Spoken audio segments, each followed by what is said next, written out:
tadi Bapak perhatikan pada saat ulangan kalian masih bekerja sama terus. Padahal Bapak sudah ingatkan. Siapa yang tadi duluan mencontek? Bukan saya, Pak. Saya meminta orang saya. Tidak, Pak. Bukan saya. Iya, Pak tidak mencari siapa yang salah di sini. Bapak hanya mau kalian jujur. Ya, Pak. Maafkan saya dan Risma. Saya janji akan mengerjakan soal ulangan sendiri dengan baik. Iya, bagus. Saya mohon maaf, Pak. Saya janji tidak akan mengulangi lagi dan akan menjadi siswa yang baik, Pak. Baik. Nah, kamu ke depannya mau seperti apa? Apakah mau mencontek lagi seperti tadi? Saya akan menjadi seorang yang lebih baik dan tidak akan mengulangi kesalahan saya lagi. Saya juga janji, Pak. Baik, ya bagus.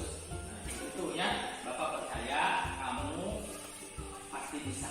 Ya, jadi tidak kesalahan yang tadi yang sampai terulang kembali. Ya, belajar sendiri, kemudian saat ulangan mengerjakan sendiri, harus percaya diri. Ya, ya cukup sekian. Ya, silakan sekarang sudah boleh pulang. Ya, terima kasih Sinta, terima kasih Husna. Boleh.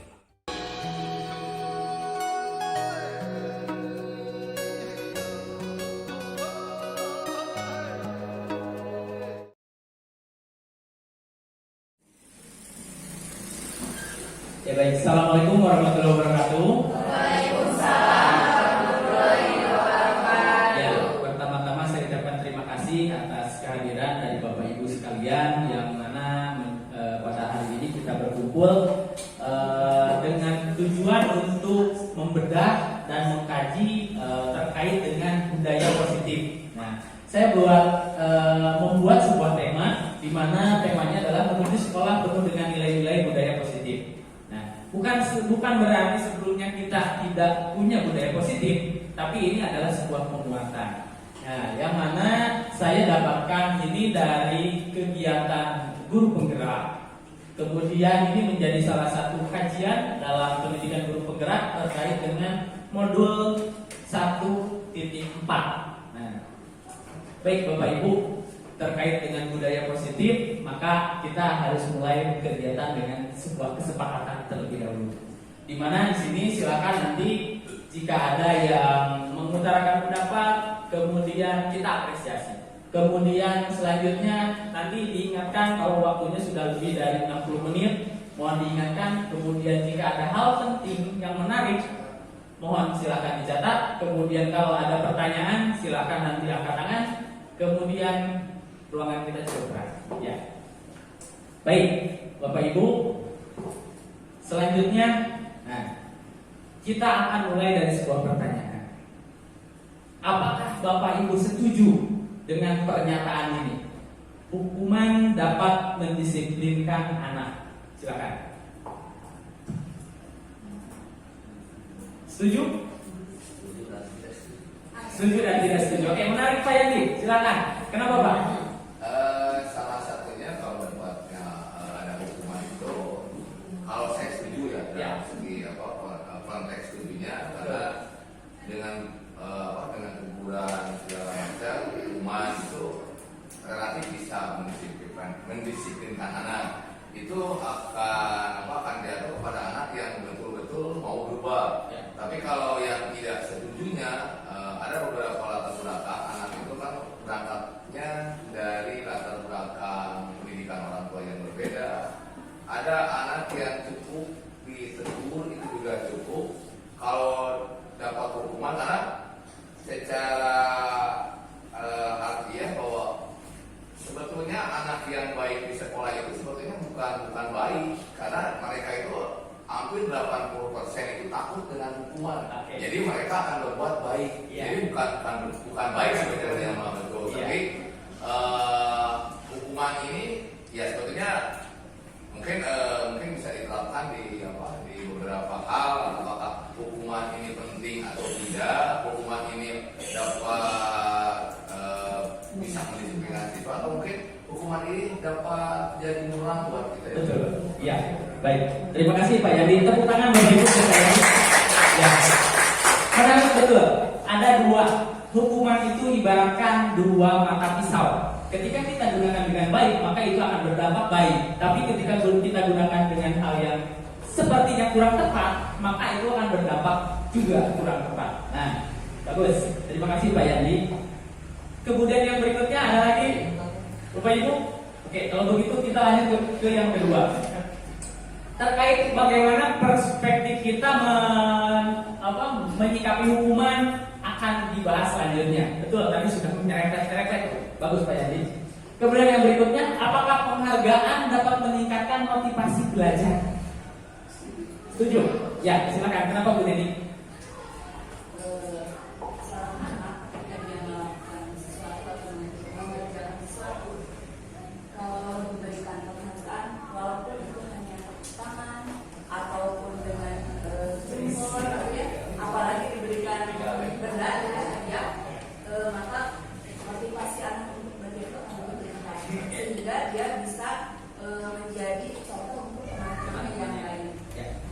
Baik, terima kasih Bu Neni. Ada gak tepuk tangan untuk Bu Neni? Keren. Ya. Saya ada punya tepuk untuk apresiasi. Namanya tepuk hebat. Nah, nanti kalau misalnya kita pakai tepuk tangan Pak Firda ya. Oke. Ketika saya kata tepuk hebat, berarti ada 3 kali tepuk. Aku. Oke, dulu. Tepuk tangan dulu, tepuk hebat, kemudian tepuk tangan, kemudian lihatlah. Tepuk tangan. Temanku hebat. Nah, seperti itu. Oke, ya. 1, 2, 3. Tepuk hebat. Lihatlah. Temanku hebat. Oke, tepuk tangan untuk Bapak Ibu. Baik, ada satu terkait dengan penghargaan. Satu yang ingin saya lengkapi. Tadi kan lihatlah temanku hebat. Boleh tidak kalau kita sebut namanya? Boleh. Betul, harusnya seperti itu. Jadi ketika kita sebut namanya, berarti anak-anak tersebut merasa dirinya ada, diakui. Oke, ada 2 hal yang saya garis bawahi. Tadi ketika Pak Yandi menyatakan terkait dengan hukuman itu bisa saja berdampak baik dan tidak. Kemudian terkait dengan penghargaan bisa meningkatkan motivasi. Nah, kenapa seperti itu? Ya, kita kaji selanjutnya. Nah, pertama-tama kita akan mulai dari sini, Bapak Ibu. Ketika bicara hukuman, berbicara penghargaan itu berbicara tentang sebuah metode bagaimana cara kita mengontrol situasi kelas. Mungkin kalau dalam konteks Bapak kepala sekolah, situasi sekolah. Nah, seperti ini. Jadi, kalau sebelumnya kita berpikir bahwa kontrol itu adalah segala-galanya, tapi sekarang paradigmanya digeserkan. Di mana kenapa harus digeserkan ke dalam choice control? Kenapa? Coba Bapak Ibu sekarang genggam tangannya di kepala. Bapak Ibu berpikir bahwa di dalam kepala ini ada satu hal yang berharga. Kemudian ada satu hal yang berharga. Kemudian dengan teman di sebelahnya, diuji temannya untuk membuka kepala tangannya. Berhasil atau tidak? Silakan diuji.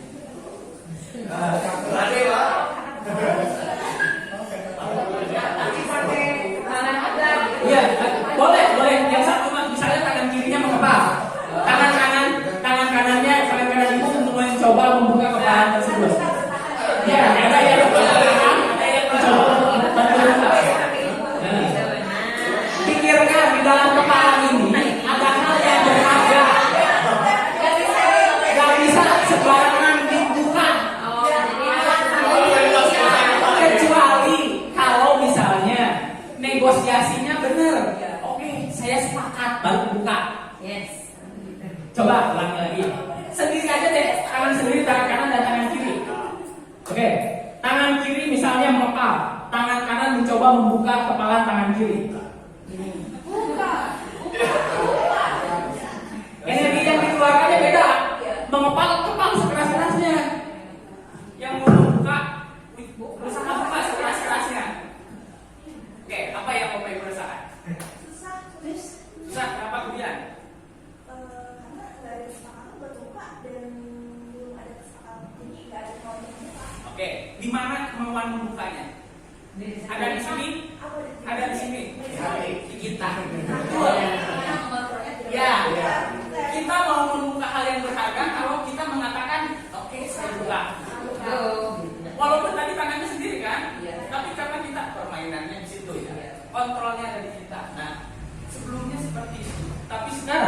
perubahannya ke choice control. Seperti apa? Nanti. Kenapa ini harus berubah paradigmanya? Pertama, ilusi guru dalam mengontrol murid. Nah, sekarang kita refleksi. Bapak Ibu, ketika di kelas kita merasa paling dominan mengontrol anak, betul? Betul? Ya. Padahal kalau kita tanyakan, anak tersebut mau nggak kita kontrol? Kenapa Ibu Dian mengatakan enggak? Fenomena yang terjadi apa? Oke. Oke. Satu dari kelas 4, dari kelas bawah, kelas awal. Sama. Jalan-jalan ke sana kemari, tadi masih pengen bermain, pengen makan, jalan-jalan ke sana kemari. Dari kelas 6. Ngobrol. Dari kelas main HP. Oke. Padahal kita sudah merasa paling mengontrol. Ternyata anak teh acan. Saya bisa kontrol. Tepuk 1, tepuk, diam. 2 detik, 2 detik. Apa yang terjadi? Ternyata proses controlling dari kita belum diterima. Kemudian yang berikutnya, ilusi bahwa semua penguatan positif, efektif, penguatan yang kita positif itu efektif dan bermanfaat. Apakah yakin? Belum tentu. Kalau misalnya ditinjau dari perspektif siswa. Kemudian yang berikutnya, ilusi bahwa kritik akan membuat orang merasa bersalah dan dapat menguatkan karakter. Kepada anak-anak misalnya, kamu mah dari tadi kita tahu baik, coba sekali kalimat diem. Apakah akan berubah karakternya dengan bicara kritik seperti itu? Tidak. Nah, itu ya, malah kalau makin memberontak. Nah, kemudian yang berikutnya, ilusi bahwa orang dewasa memiliki hak untuk memaksa. Tadi Pak Yani mengatakan hukuman itu bukan sepenuhnya anak itu merasa baik, tapi ternyata hanya takut. Nah ini barangkali yang kita lakukan di kelas adalah kita membuat anak itu takut, makanya kelasnya jadi diam. Tapi hanya seberapa menit? 1, 2, 3 menit. Nah bagaimana cara kita mengatasinya? Tenang, ya, tenang dulu, tenang, pokoknya santai. Oke, kita lanjutkan. Baik, yang berikutnya, berbagai pembicaraan di awal tadi kita itu berujungnya ke sini. Proses disiplin, mendisiplinkan diri. Disiplin yang sesungguhnya itu adalah belajar. Belajar apa? Menggali potensi yang ada dalam diri anak.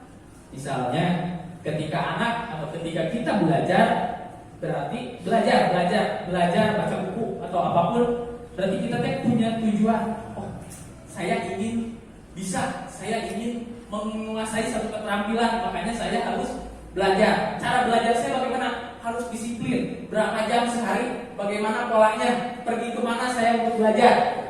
Bagaimana cara saya belajar?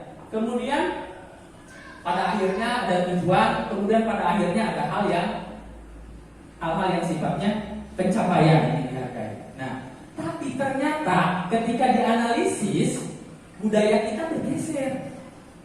Tadi disiplin itu adalah belajar untuk menggali potensi yang ada dalam diri. Di antaranya adalah kita bisa berperilaku sebagai orang yang baik. Ternyata bergeser. Sesuatu yang dilakukan seorang pada orang lain untuk mendapatkan kepatuhan. Tadi ketika anak diam, karena dia takut dihukum, tapi bukan menyadari bahwa waktunya saya harus diam dulu. Tidak. Nah, kemudian apa?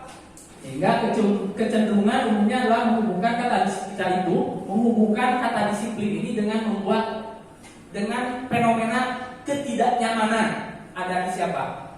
Di anak tadi yang dari ilustrasi kemudian anaknya masih pengen jajan, pengen makan karena dia lapar, tapi kemudian nanti dulu.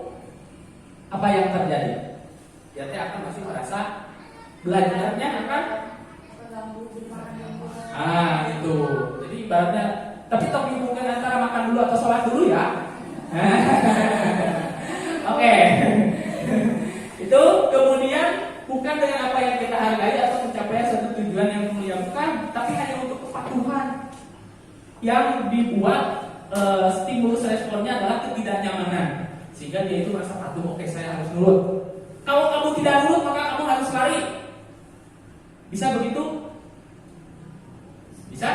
Membuat konsekuensi seperti itu? Apakah dibolehkan? Boleh? Boleh? Oke, nanti ada terkait dengan hukuman konsekuensi setelah ini. Ya, selanjutnya, nah, pertama kita balik dulu ke hal yang besarnya, bahwa disiplin itu diarahkan kepada ini. Kita bagaimana membangun nilai-nilai kebajikan yang sifatnya positif.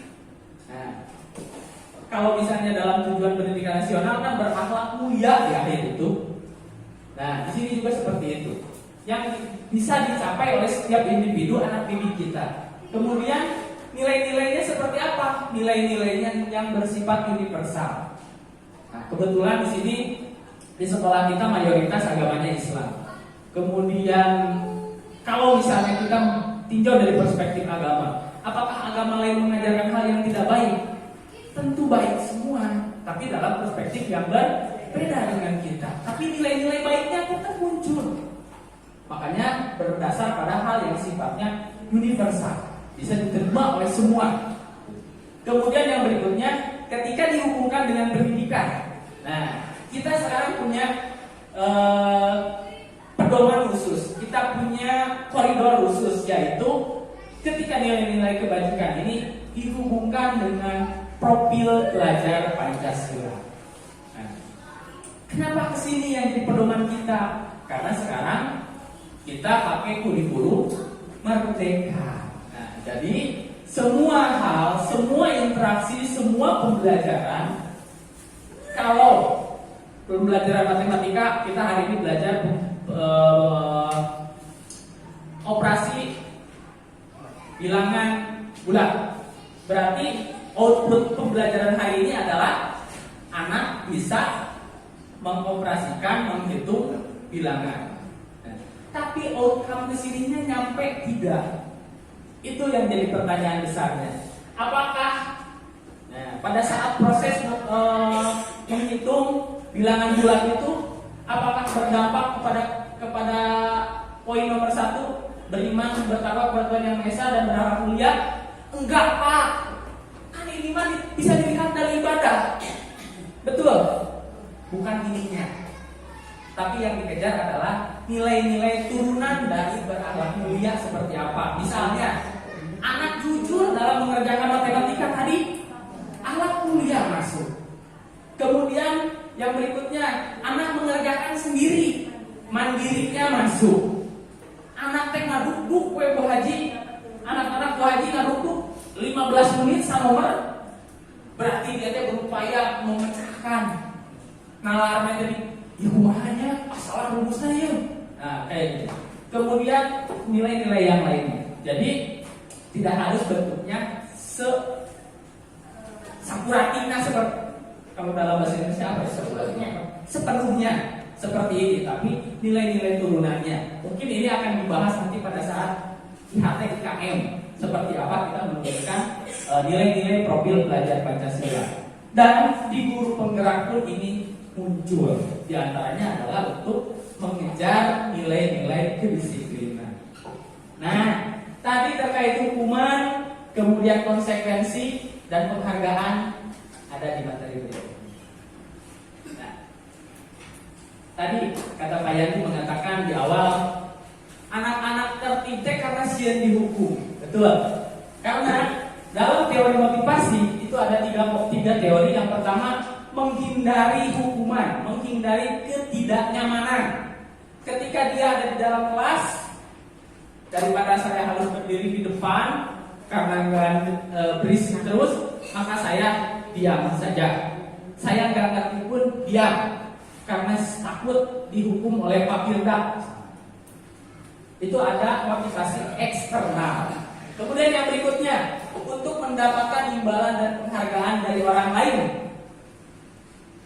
Ada di kelas misalnya yang aktif terus, oh dia sedang ingin mendapatkan penghargaan. Motivasinya masih eksternal. Tujuan kita adalah ini, Bapak Ibu, yang ketiga. intervensi yang kita lakukan diarahkan agar anak-anak itu bisa menghargai dirinya sendiri. Oke, saya harus tertib. Siap Pak Yani, saya harus belajar memperhatikan dengan sungguh-sungguh.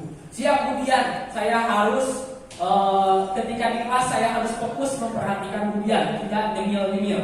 Nah, motivasi internal. Nah, agar apa? Ketika motivasi internalnya sudah tergugah, maka nilai-nilai mereka akan melakukan apapun dengan sepenuh hati. Karena motivasinya dalam diri, bukan dari eksternal. Kalau dari eksternal, ketika tidak ada Pak Yani, maka kelas akan menjadi riuh. Ketika Bu Dian ngepot, wes keluar, udah bored lagi gitu. Balik lagi fokusnya.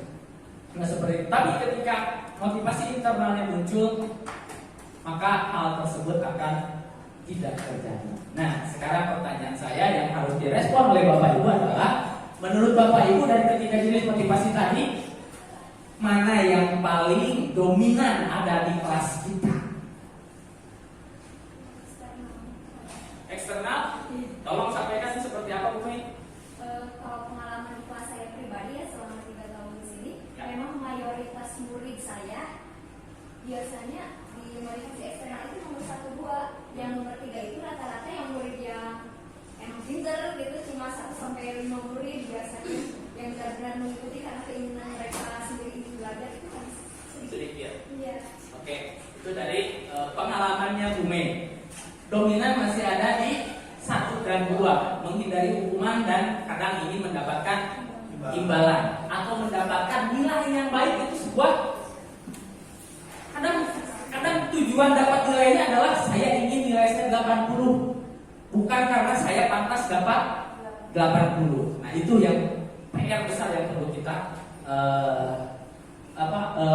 tumbuhkan di dalam jiwa anak-anak didik kita.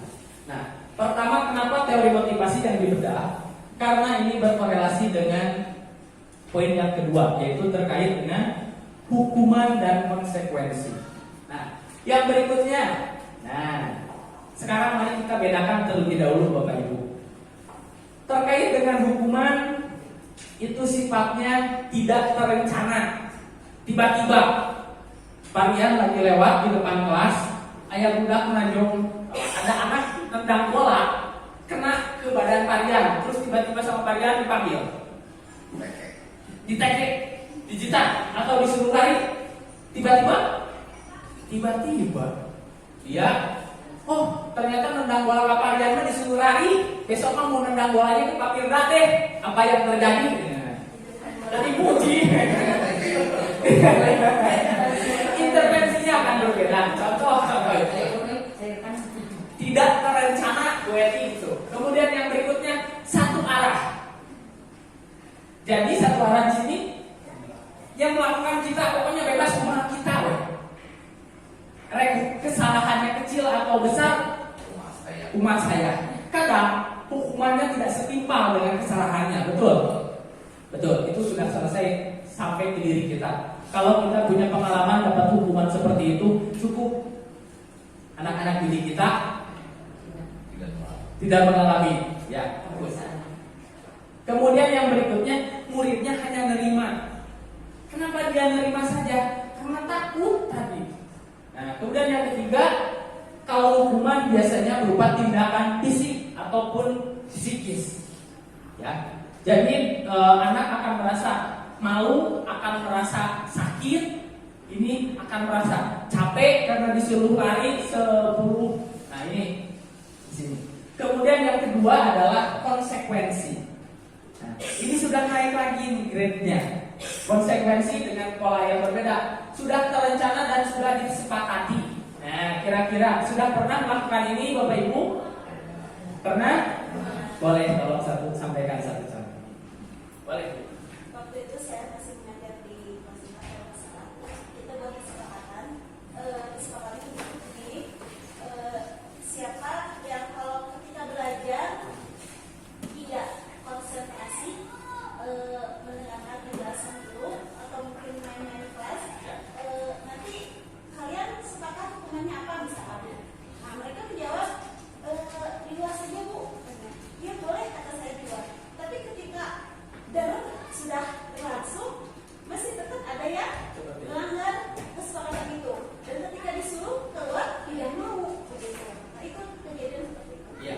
Berarti masih, walaupun kita sudah menyepakati, ternyata masih tetap dilakukan. Padahal kita sudah berencana ya, tahu konsekuensinya kalau melanggar di luar gitu.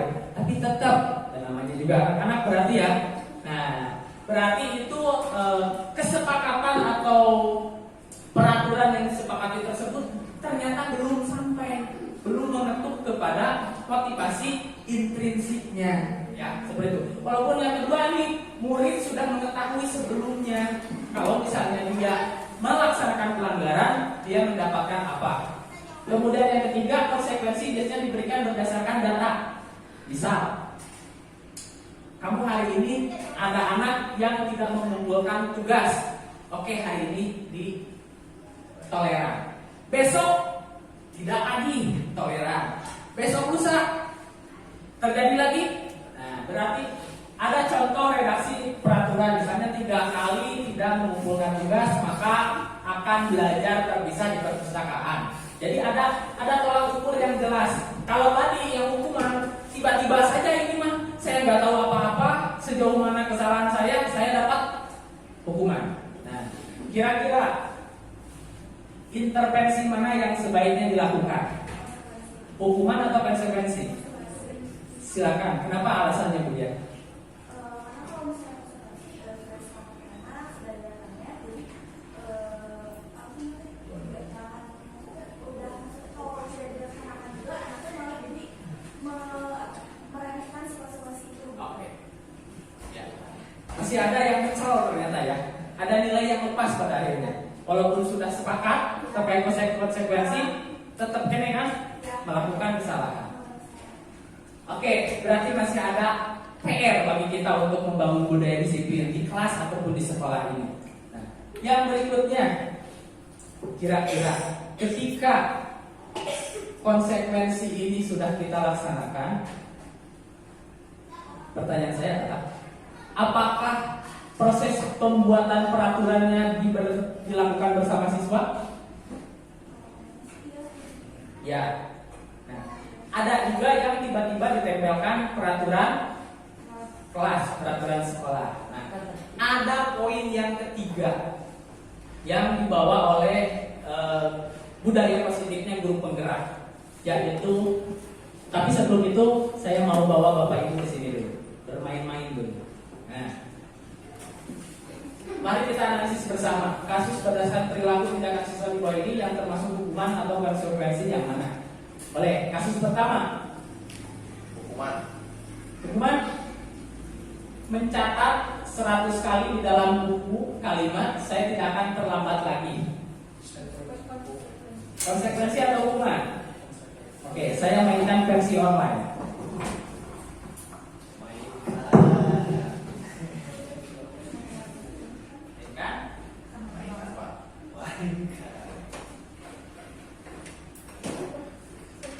Oke, nih Bapak Ibu, mencatat 100 kali dalam buku kalimat saya tidak akan terlambat lagi karena terlambat ke sekolah.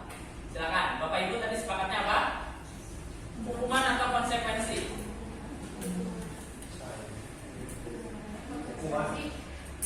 Konsekuensi. Oke, angkat tangan yang hukuman angkat. 1, 2, 3, 4, 4, 5, 6, 7, 8, 9. Oke. Hukuman 9. Pak, hukuman di 9, Pak. Hukuman 10. Kita pilih hukuman ya. Kita lihat. Coba.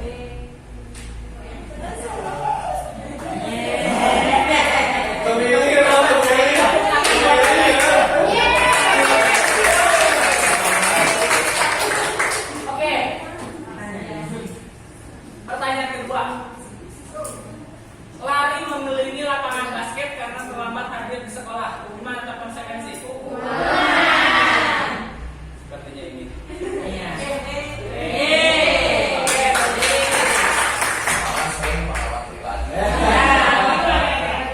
Yang berikutnya. Nah, membersihkan coretan yang dibuatnya di meja tulis.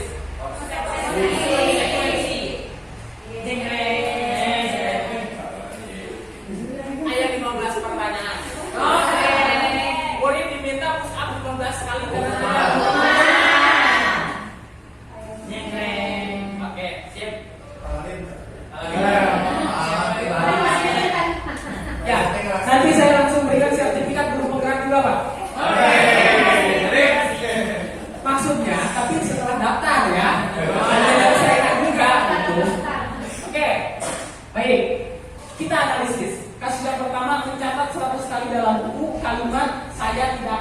terlambat lagi karena terlambat sekolah.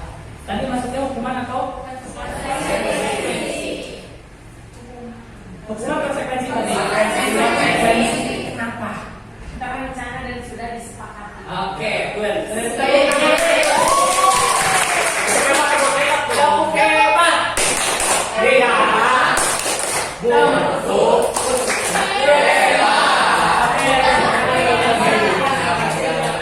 Ya, ada alasannya ya. Rencana. Ada yang tiba-tiba. Hukuman dan konsekuensi sudah tidak. Yang berikutnya saya ingin mulai dulu ke ini. Penghargaan. Ada seluruh dihukum oleh penghargaan. Ini berdasarkan teori. Cara-cara mengontrol perilaku seseorang yang menghancurkan potensi untuk pembelajaran yang sesungguhnya.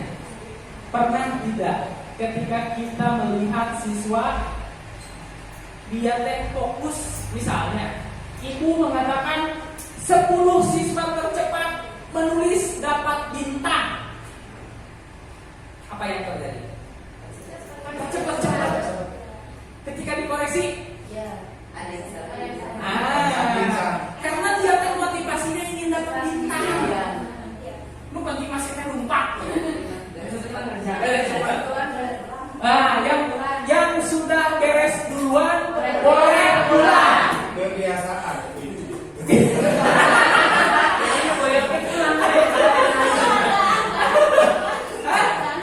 Penghargaan, betul. Itu sebuah penghargaan, bintang penghargaan. Cepat pulang penghargaan.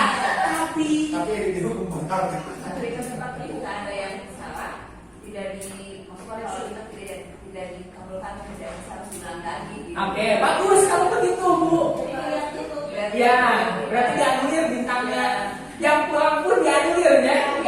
Saya harus berikan gue nanti. Oke. Nah, ada satu yang perlu kita kuatkan dari dua ilustrasi tadi. Tadi yang cepat menulis, berarti kita kuatkan di yang kamu tulisnya sudah sesuai belum? Kalau misalnya menulis tidak bersambungnya sudah sesuai belum? Yang tadi kalau mau cepat-cepat pulang, misalkan mengerjakan 5 soal perkalian, pakai carangan tuh. Kalau nggak pakai carangan, berarti dia dari mana dapatnya? Dapat ilham. Iya, maksudnya dia dapat ilham kan bisa jawabannya langsung benar kan? Bisa juga dapat. Oke, ya. Nah, ternyata di sini ada juga yang perlu kita analisis. Ketika kita bikin buat penghargaan, bisa jadi si pencari penghargaan itu fokus ke penghargaannya, bukan fokus ke proses yang dilakukan. Itu yang perlu kita kuatkan. Jadi ternyata penghargaan juga bisa ibaratnya dua mata pisau, bisa berbahaya, bisa bagus berdampak. Nah, lantas teori dan strateginya seperti apa sih? Tadi katanya hukuman sudah tidak boleh, konsekuensi pun sudah mulai diragukan. Yang berikutnya ada yang dinamakan dengan istilah restitusi.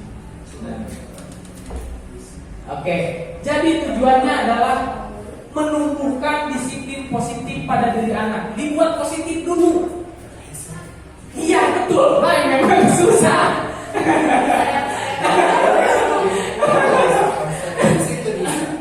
Komodenya ini kan prosesnya lebih lembut ya. Dikerasan oke hese papirna, komodi leleyan. Ketika diusapan malah jadi makin malikan ya. Oke. Tapi ternyata ini yang perlu diyakini. Proses menciptakan kondisi murid. Nah, ini memperbaiki kesalahannya. Jadi diarahkan dia untuk memperbaiki kesalahannya sendiri, sehingga nanti karakternya akan meningkat. Sekarang saya tanya ke Bapak Ibu, ketika anak melakukan kesalahan, apa hal yang pertama kali Bapak Ibu lakukan? Dinasehati. Jadi nanya dulu, Bu. Aku tanya dulu. Itu.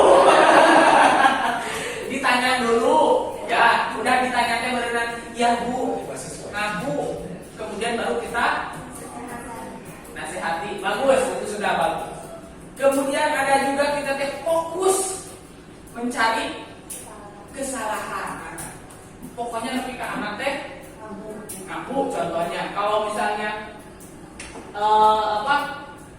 ketika anak itu sudah ngaku, maka dia akan dapat hukuman dan sesuai dengan konsekuensinya. Nah, ternyata di sini ada satu hal, proses yang panjang sebelum pelaksanaan ini. Di antaranya adalah ini. Restitusi merupakan proses kolaboratif yang mengajarkan murid untuk mencari solusi atas masalah mereka.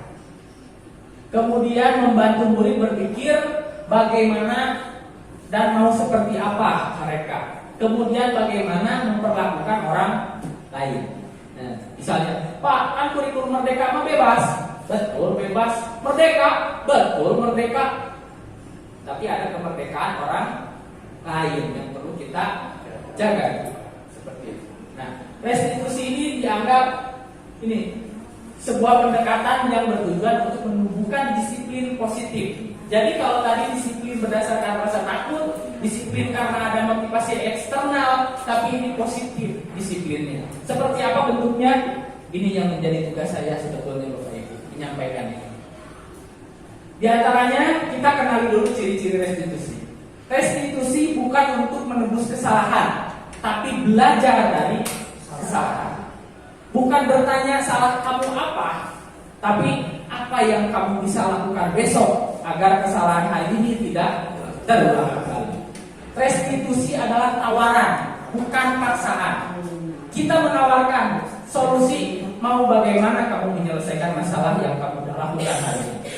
Restitusi menuntun untuk melihat ke dalam diri, bukan melihat ke orang lain. Jadi satu hal yang dikhawatirkan, ketika ada anak melakukan kesalahan, coba tuh lihat si B mah baik, bager, neko-neko di kelas, nurut. Kita lupa bahwa si C pun punya nilai di dirinya yang perlu kita tingkatkan. Mungkin saja dia butuh sentuhan dari kita. Sentuhannya seperti apa? Berhubungan dengan kebutuhan dasar manusia setelah ini. Kemudian restitusi diri. Nah ini tadi. Jadi mengevaluasi dirinya, kesalahannya seperti apa, setelah ini mau melakukan apa. Fokus pada karakter, bukan pada tindakan. Kemudian menguatkan, fokus pada solusi, dan ini mengembalikan murid kepada kelompoknya. Jangan sampai kita selesai, kamu mau udah buat kesalahan, kamu jangan kesana lagi, bukan. Tapi bagaimana anak ini bisa kembali ke kelompoknya, tapi dia dengan penuh rasa tanggung jawab. Nah, contoh sedikit. Ini yang sebelah sini adalah terkait dengan hukuman. Di dalam guru penggerak ada disebut, di dalam budaya positif ada disebut identitas gagal dan identitas sukses. Yang gagal ini dikategorikannya dari hukuman, kemudian yang sukses dari konsekuensi dan restitusi, walaupun pilihannya ada di sana. Nah, kemudian dari contoh ini, misalnya Pak Gerda, boleh dibantu? Ketika anak melakukan kesalahan nih, saya jadi anak, Pak Gerda, tolong peragakan. Peraturannya adalah kamu itu harus dengan nada yang tinggi, begitu kan? Nah, kemudian yang kedua, Pak Gerda,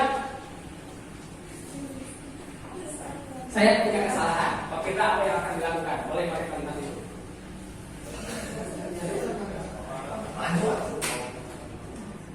Apa peraturannya?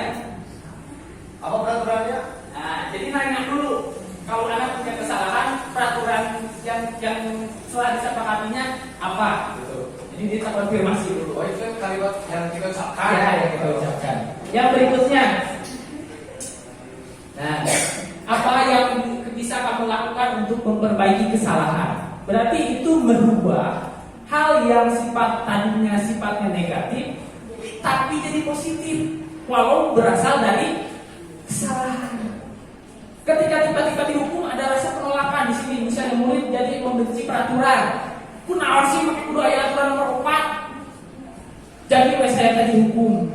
Tapi ketika anak dibawa ke sini dengan tetap bernilai positif, maka dia akan merasa, oh iya, ketika saya melakukan kesalahan ini, ketika di kelas ngagandengkeun, berarti ada teman-teman saya yang sedang belajar belajar merasa terganggu. Nah, seperti itu. Di contoh tersebut. Iya, betul Mbak. Mengajarkan bagaimana anak-anak itu bermartabat baik terhadap dirinya. Dengan baik terhadap diri, maka dia akan baik terhadap orang lain. Nah, kita analisis kasus ini. Silakan.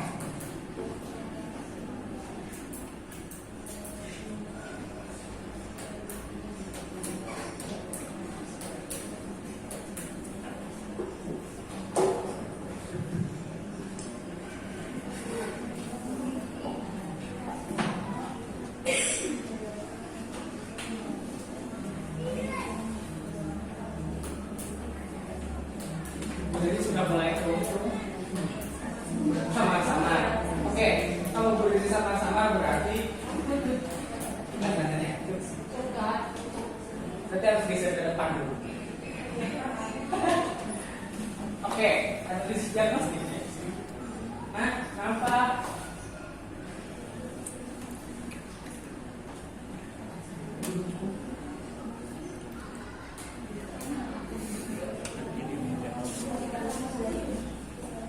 baik, Bapak Ibu, dari kasus ini, pertanyaan pertama, Bapak Ibu setuju dengan tindakan Pak Seno terhadap Bapak? Tidak. Kenapa? Hah? Melihat dari satu sisi dari oke, tidak ada. Nanya dulu, jadi langsung main aja, sarekan gitu ya. Begitu. Kemudian menurut Bapak Ibu ini tindakan Pak Seno terhadap Pak sebuah hukuman atau konsekuensi? Hukuman. Karena di sini Pak Seno langsung poin, ya. Kemudian yang berikutnya, agar hal ini tidak terjadi, yang pertama dilakukan selain restitusi adalah membuat keyakinan kelas. Keyakinan kelas. Yang kita kenal apa? Peraturan kelas, kesepakatan kelas. Tuh, asalnya peraturan, kemudian berubah jadi kesepakatan agar lebih humanis, kemudian berubah jadi keyakinan sekarang. Kenapa yakin? Kenapa harus keyakinan? Ini jawabannya. Agar anak itu lebih tergerak dan dia melakukannya dengan sungguh-sungguh. Oke, saya harus melakukannya ini. Kalau peraturan berarti karena saya tidak boleh melanggar peraturan. Kalau kesepakatan, saya dipaksa untuk menyepakati 18 poin yang ditulis oleh teman-teman. Padahal saya tidak mau. Tapi kalau keyakinan, mindsetnya dirubah. Yang di depan ini misalnya belajar dengan suara tidak ngobrol pada saat belajar. Ketika ini dijadikan sebuah keyakinan, berarti saya harus melakukan, nggak boleh ngobrol. Tapi kalau kesepakatan dan peraturan, saya harus ini, saya terpaksa ikut ini. Tapi karena peraturan, karena kesepakatan. Tapi kalau keyakinan, saya meyakini ini harus saya laksanakan. Ilustrasi sederhananya seperti itu. Jadi lagi-lagi balik, motivasinya intrinsik. Contohnya,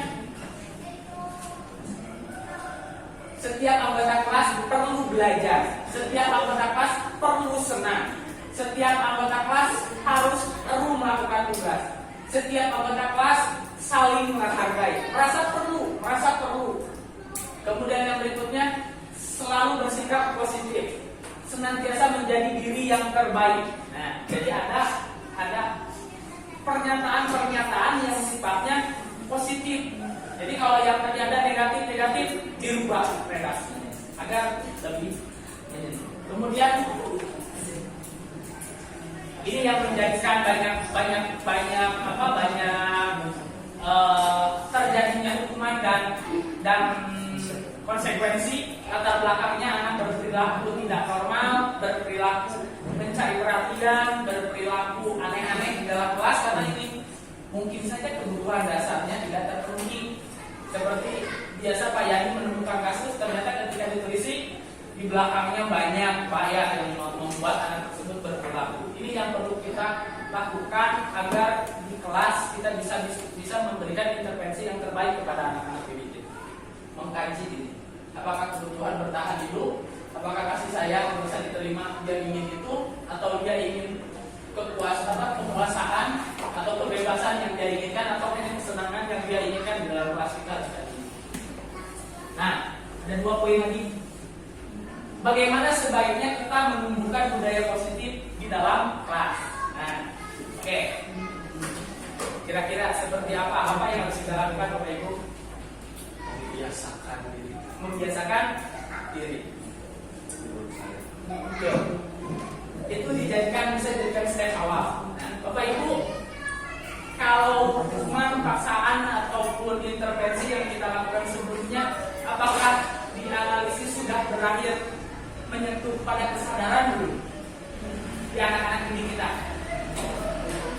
Belum.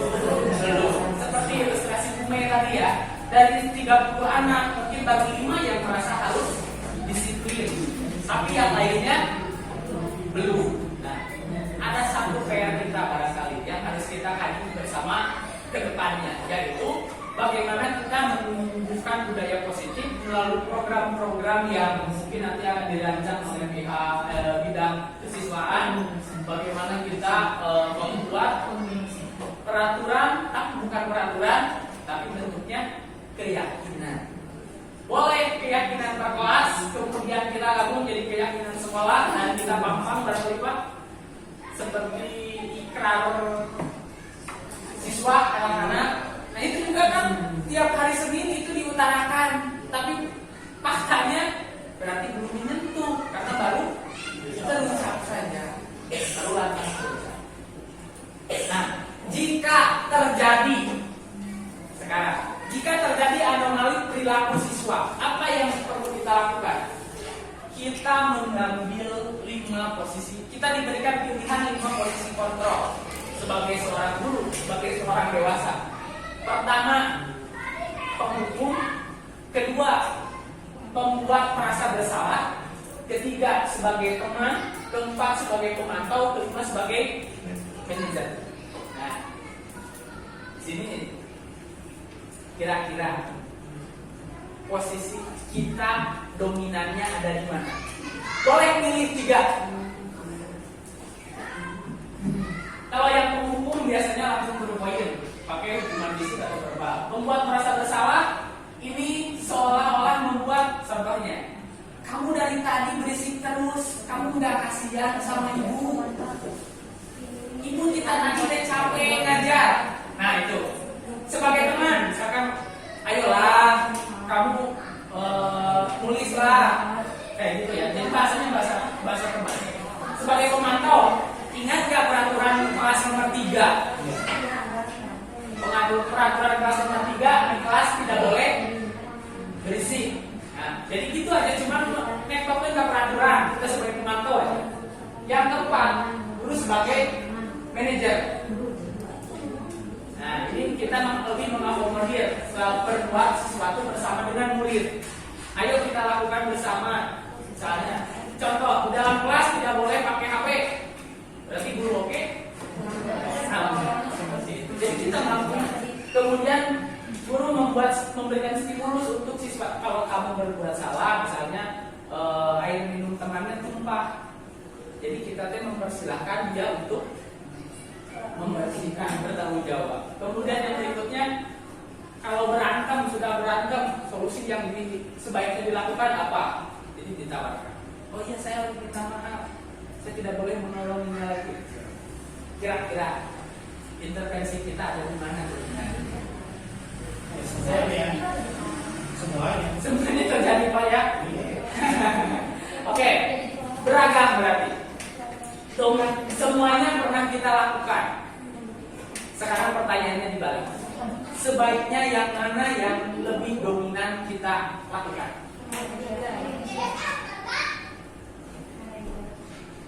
Yang mana? Oke, kita analisis dulu. Kita jadi teman, Bu. Ada poin-poin tersendiri yang tetap jadi batasannya.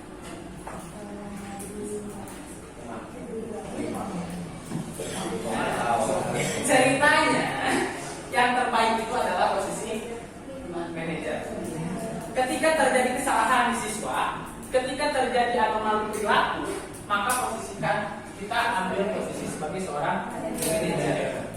Ini ketika terjadi yang tadi tidak langsung tuntutan, tidak langsung konsekuensi, tapi kita posisikan diri di sini untuk melakukan restitusi tadi.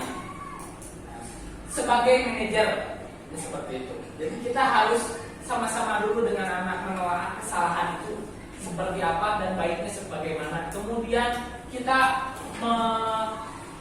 lain jadi memerintah ya, tapi kita memberikan sebuah tawaran. Bagaimana cara kamu menyelesaikan masalah ini? Bukan kamu perlu minta maaf kasih itu. Ketika disuruh itu sieun, biasanya sieun bu, kalau ini kelasnya saya molotov bebas sudah sieun. Berapa kali tanya, oh ini sieun berarti minta maafnya karena sieun. Tapi ketika kita tawarkan, maka dia minta maafnya karena niatnya tulus. Ya. Kemudian ini tujuan kita adalah peran kita adalah mendukung murid agar dapat menemukan solusi atas permasalahannya sendiri. Jadi bukan kita lagi sekarang yang menghadirkan solusi. Biarkan mereka menyelesaikan dengan caranya sesuai dengan kemampuannya. Diharapkan bisa posisi kontrol yang kita enggak. Nah, ketika ada pernyataan atau kalimat ini, kira-kira dari kelima posisi kontrol tadi, saya kecewa sekali dengan kamu sebagai apa tuh? Mainkan ulang lagi. Membuat rasa bersalah, apakah itu betul? Kali ya. Mainkan ulang lagi.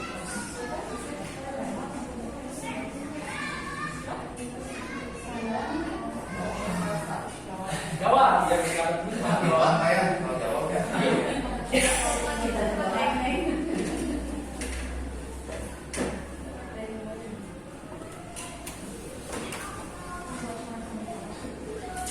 Oke, tim memori karena jaringannya. Oke, yang saya kecewa sekali dengan kamu. Berarti kita memposisikan diri sebagai Membuat rasa bersalah. ya, nah, pembuat rasa bersalah. Kemudian yang berikutnya, nah, kamu tidak pernah benar nih melakukannya, makanya seperti itu.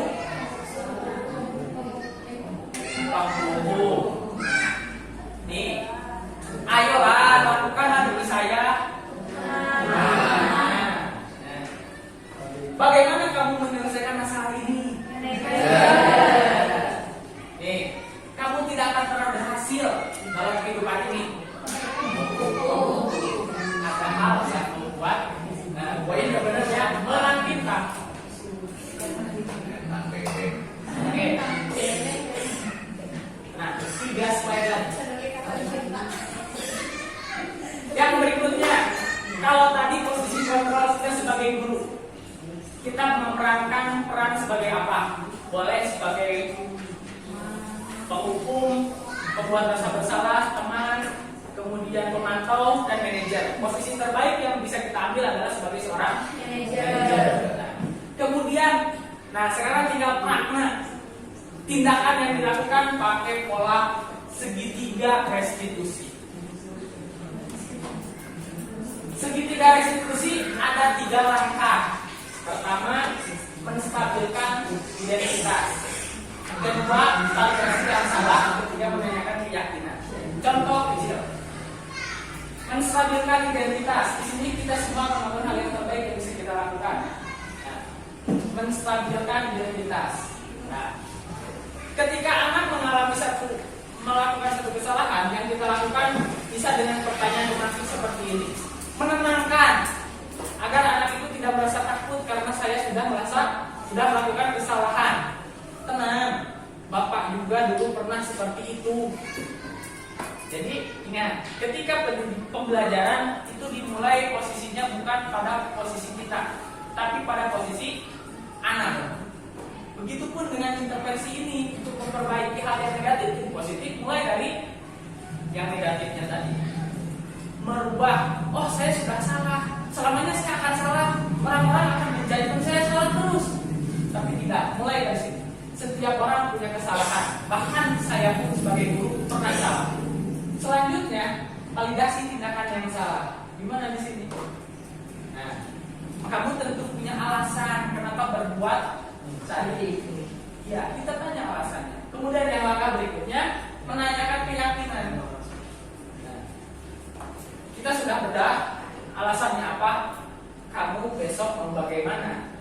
Apakah mau tetap seperti itu? Tidak, Pak. Kenapa kita bertanya seperti itu? Karena kita sudah tahu, dan di poin di tahap kedua, ketika kita tanya alasan, anak itu sudah mengakui bahwa dia itu sudah salah. Tinggal bagaimana merubah kesalahan itu jadi positif setelah. Oke. Nah, sekarang Pak, apakah ini semua harus berurut? Tidak. Dan dalam posisi bimbingan dengan anak kok fleksibel ya, bisa kemana dulu? Nah, boleh. Secara teori boleh mana dulu yang dilakukan. Yang penting ketiganya tetap terakomodir dalam satu intervensi, dalam satu treatment. Baik. Selanjutnya, nah,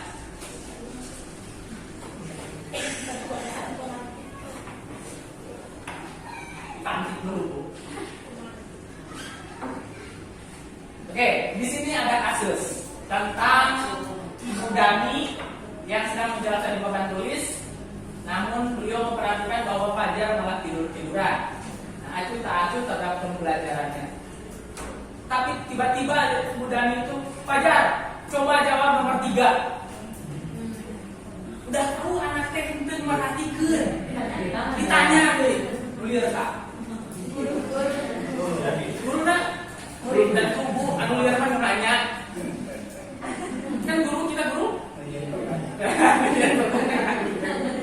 Oke, si Fajar langsung disuruh jawab nomor 3. Maju ke depan, kerjakan di papan tulis. Udah tahu tuh merhatikan, bisa mau kira-kira? Aku kira bisa. Dia memperhatikan karena dia sudah melampaui pelajaran. Iya.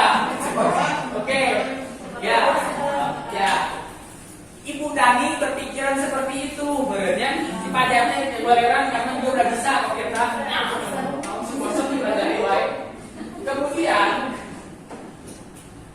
dari gelagatnya dia malas untuk ke depan, tapi pada saat di depan, nah, ayo Fajar, makanya jangan tidur-tiduran, lain kali perhatikan, karena duduk kembali, kira-kira siapa yang bisa? Oke. Fajar duduk kembali, itu sudah sering kali terjadi pada Fajar. Nah,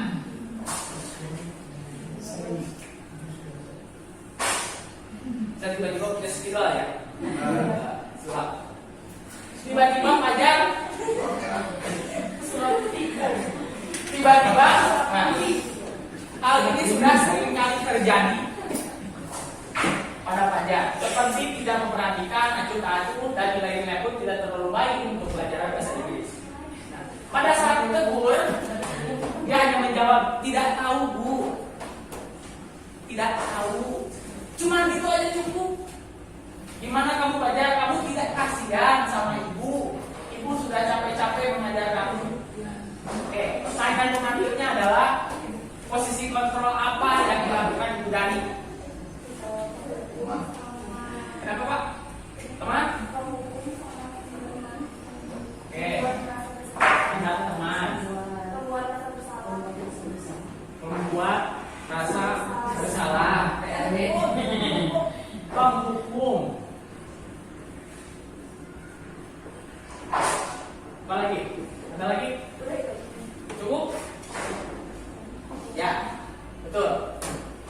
Pembuat rasa bersalah sebagai teman muncul di sini.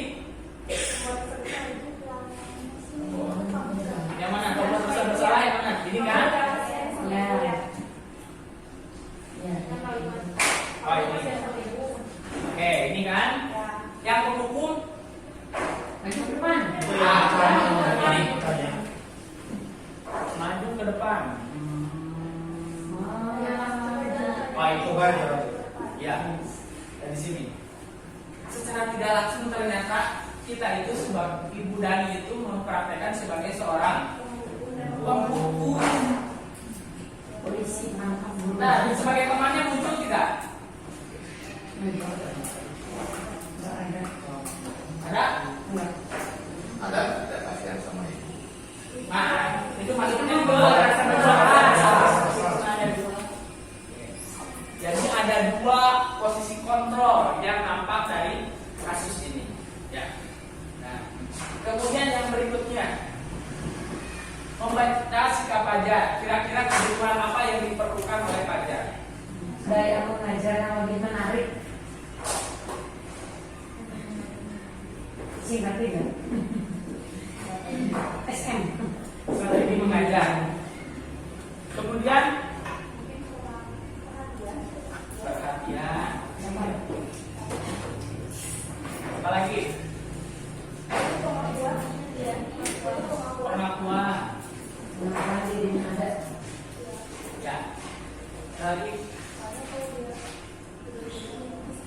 Mungkin tidak. Kalau ternyata pelajar itu acuh tak acuh tidak memperhatikan tidur-tiduran, memang benar-benar pengen tidur, Kurang tidur. kurang tidur, iya, kurang tidur karena kurang duit. Itu saya saya lebih baik kurang tidur, Bu, daripada kurang ajar. Oke, baik, Bapak Ibu. Kecelakaan saya. Nah, membaca sikap pelajar ternyata sebagai seorang guru kita harus kenali kebutuhan dasar siswa. Jadi kita tidak lantas tiba-tiba jadi ini.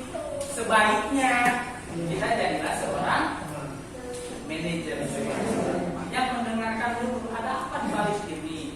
Nah, itu akan bisa kita kerjakan. Kemarin ada seorang guru yang ngobrol dengan saya. Itu akan bisa kita kerjakan kalau kita bisa menguasai kelas, mengontrol kelas yang jumlahnya seberapa kita? Kita berapa?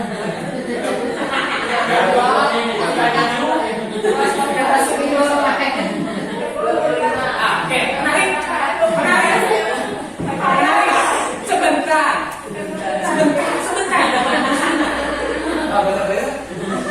Tuh, slide-nya sudah selesai. Tapi sebentar.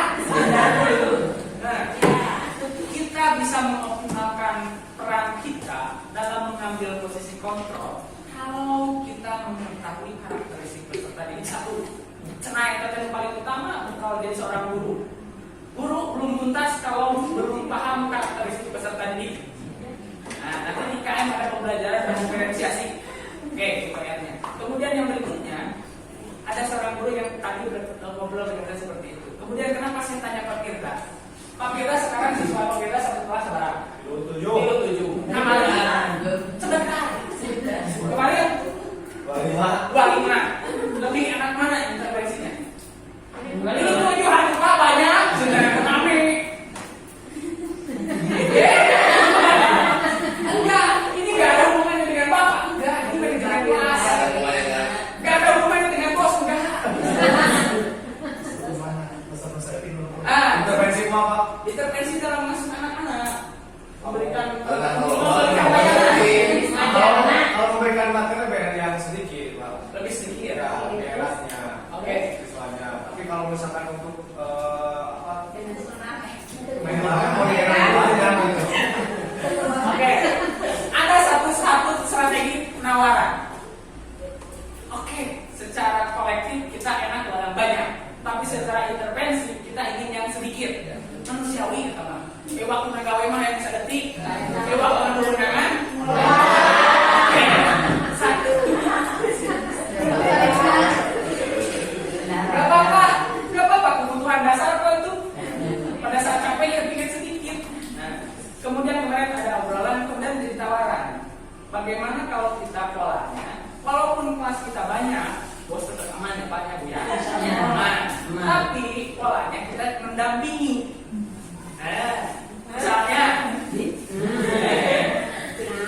Misalnya Budian dan Weti, Budian dan Weti satu jenjang. Akhirnya rek IKM, rada liur jadi IKM udah diferensiasi. Berarti prosesnya harus menawarkan membuat satu proses, beberapa proses pilihan anak mau yang mana. Pembuatan produknya berbagai macam. Ada yang mau presentasi, ada yang mau pengen ngegambar, ada yang mau pengen dramaaan atau naon gitu lah. Yang penting dia melakukan. Yang penting pemahaman kita tercapai. Apakah yang 37 itu bisa kita akomodir? Semua bisa. Bisa? Bisa kalau yakin.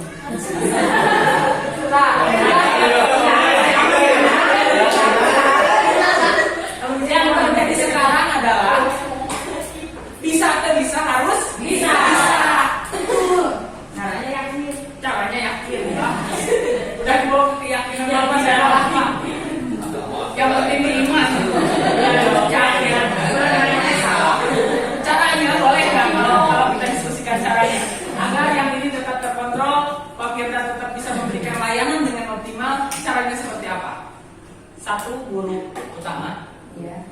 yang satu lagi sebagai pendamping. Mungkin itu bisa jadi solusi untuk kelas awal. Tapi kalau untuk kelas tinggi sepertinya nggak bisa kalau nanti sudah full lagi Pak, karena semua sudah ada di dalam kelas masing-masing. Kan di kelas awal, kelas 1 dan kelas 2 yang tadi bisa bergantian, mungkin bisa seperti itu. Tujuannya agar pelayanan dan pola restitusi itu bisa dioptimalkan. Oh iya, yang ini saya bantu. Walaupun misalnya hari ini kelas kemudian berarti Bu Eti yang mendampingi. Pak kan jadi coba ngajarnya, kedodol ngajar nama. Lebatkan dulu coba. Bisa. Tapi itu polanya sudah diterapkan di sekolah swasta. Karena tidak menambah yang kerja. Ya, betul.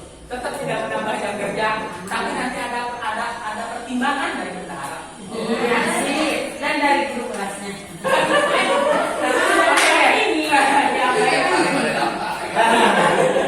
Paling berat pelajaran belakang. Kan nggak ada guru, bukan ada guru. Baik Bapak Ibu, tadi terkait dengan beberapa poin mulai dari hukuman, kemudian konsekuensi, kemudian restitusi, kemudian pola keyakinan kelas, kemudian pola seperti apa yang bisa kita mainkan sebagai seorang guru. Di antaranya yang terbaik adalah mengambil peran sebagai manajer. Kemudian pada saat pelaksanaan, apabila terjadi perilaku yang tidak sesuai atau menyimpang, kita harus melakukan segitiga restitusi.